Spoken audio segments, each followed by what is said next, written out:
Alam niyo naman pong masama yan para sa inyo eh. Naku, huwag mga pakialaman. Kaunti lang naman ito para masarap lang ang tulog ko mamaya. Alam mo,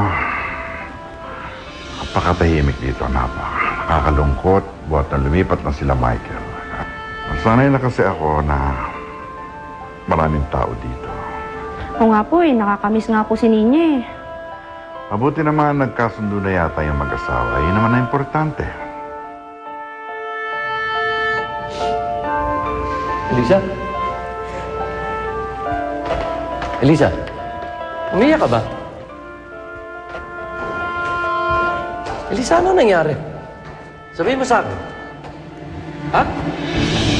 So, Elisa, kamusta lakad mo? Tama ba yung hinala ko kay Michael? Michael? Ano tumatalo kayo gabing-gabi na? Ha? At bakit may dala kang maleta? Pwede ho ba dumito muna ako? Ha? Bakit ano nangyari? Pinalayas ho ako ni Elisa dun sa bahay namin. Ano? Ano ka mo, Michael? Pinalayas ka ni Elisa. Bakit? Ano nangyari? Nahuli niya ho ako na mayroong kasamang ibang babae. Sofia, ano ba pinagsasabi mo? Ay, ewan ko ba dito kay Elisa? All the signs are there. Nagbubulag-bulagan pa rin. What are you talking about?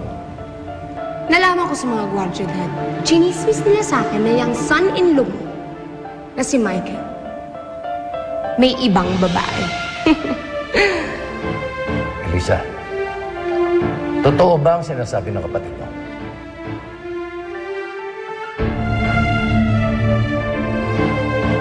Ba't naman kasi ginagawa mo pa yun eh? Tao ka may asawa, yan ba yung tinuro ko sa'yo? Ganyan ba kita pinalaki? Lo, sandali. Wala ho ako ibang babae. Mali ho yung iniisip niya. Yung babaeng nakita niya, kaibigan ko lang yan. Nagkagulo lang lahat nung bigla akong hinalikan ni Giselle. Kung batang ko, ba't ka naman nagpahalik kasi? Hindi ko naman ginusto yun. Kahit nga ako nagulat eh. Alam lang akong ginagawang masama. Hindi ako nagtaksil sa asawa ko. Kung ganun, why don't you just tell Elisa the truth? Yun ho yung problema. Ayaw niya akong bigyan ng chance para mag-explain. Tarantado yung asawa mo. Sandali lang. Huwag na kayo umalis. Bakit?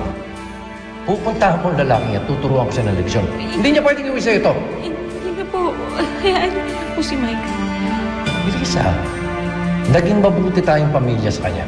Pagkatapos ito, gagawin niya sa'yo. Why? What did you expect?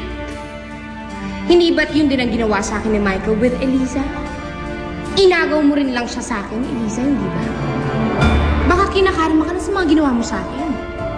And you know what they say? Once a cheater, always a cheater. Sophia, shut up! Doon ka na lang sa kwarto mo, please. Please!